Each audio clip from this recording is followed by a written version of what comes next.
Good morning, students. Today, our class of economics is based on the reforms that were made in 1991 and that are also known as economic reforms of 1991. And we have already started about the introductory portion. So now we are going to start about the first reform, that is liberalization. Liberalizations mean liberty or freedom. Okay, the word to word meaning of liberalization is freedom or liberty. What does this mean then? Hence, it means removing all unnecessary control and restriction. So, if any control is there or any restriction is there, then that will be removed under liberalization. Like permits, licenses, protections, duty, quotas, etc. This is liberalization.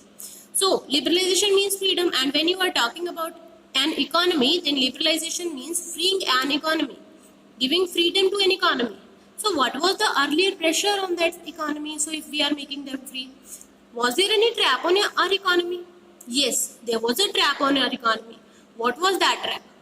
There was a license system, quota system, permit system which was imposed by government. And what does that mean? That means if someone is going to open a business in any industry or any sector, then that person have to take the license from the government. And taking license from the government was costly as well as time consuming process, and very little person from the applied or applier gets the license. So that was a difficult process to open a company in a private sector. So when government see that now our economy is going very bad and we need more money in our economy, then what did government do? Government just liberalized our economy. Government gave us freedom. Freedom to what? Government just free us from the license policy, from quotas policy, from permits, etc. And what does it resulted in? This resulted in a lot of new industries in the private sector as well as public sector. Now what does this result in? This result in increase in income, and hence our economy will grow slowly just due to increase in income. This was the whole concept of liberalization. It may be defined as loosening of government regulation in a country to allow for private sector companies to operate business transaction with fewer restriction. Look, liberalization is totally for private sector companies, because earlier private sector companies were not allowed to enter into the market. They have to take some permission, they have to seek government to take the license, only then they can enter into the market. But what happens with liberalization? With the help of liberalization, now we are free to open a business without any restriction or with a very few restrictions in any sector of the economy. Okay, this was liberalization, means freeing from the permit license system. Here are some measures or steps taken for liberalization of economy. The first is industrial sector reform. So what we did in industrial sector, a number of reforms were taken. Okay, a number of steps were taken for industrial sector reforms also, and these were like, the first is abolition of industrial license.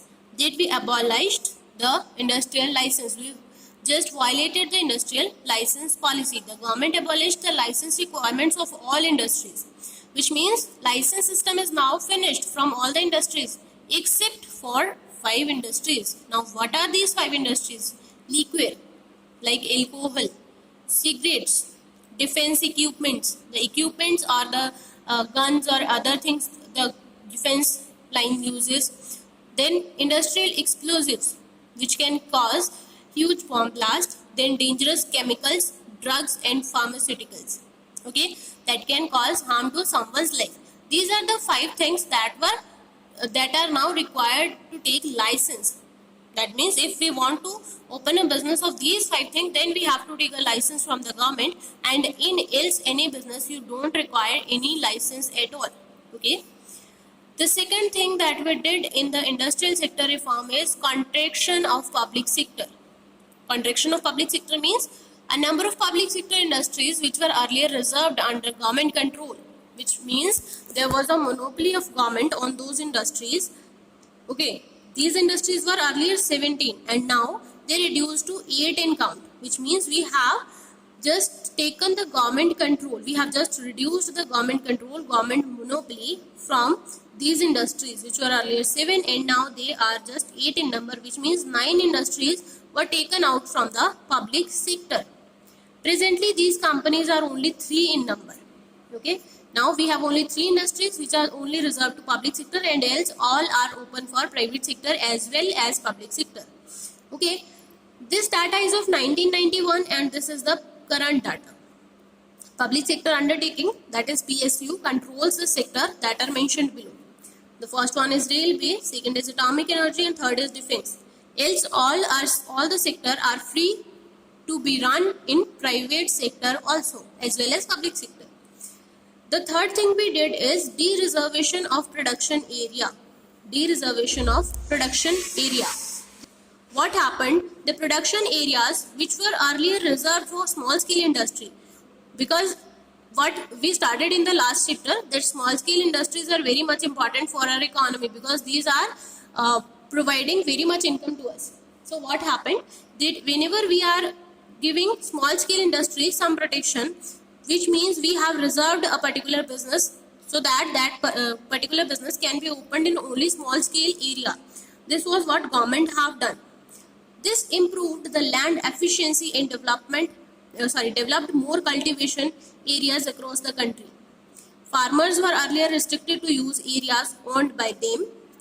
Later, due to liberalization, here is the liberalization, many private sector organizations enter into sector of farming. What happened that we have opened some areas of production. We have de-reserved all the sectors, which means now there is no reservation that this particular business will be done in this sector or this particular business will be done by this industry. Now everything is open. So liberalization helped us to increase our technology in the production, and which results in much production of per hectare.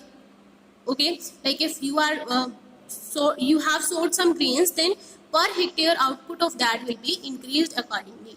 Okay. The fourth step that we have taken in industrial sector reform was expansion of production capacity. How we expand our production capacity? Let us go through that. The producers were voluntarily allowed to expand their production capacity according to the nature of market, which means there is no quota. Earlier, there was a quota system that a producer can't go beyond this particular unit. Quota means we have set a limit in numbers like 1 lakh, 2 lakh, 3 lakh. This is quota. Earlier, government have set quota for every production unit that they can't produce more than that particular number of products. But now they have removed this quota and now they are free to just produce as per their market demand. They just generalize their market demand, and on the basis of demand they can produce their goods and services. Okay, there was no restriction on them now. Now the fifth step that we have taken is freedom to import capital goods. We have freed the private as well as public sector to import capital goods from the foreign countries. Earlier there was a restriction on that. We have to take permit from the government, but now we are free to do that. Why government just give us freedom to import capital goods?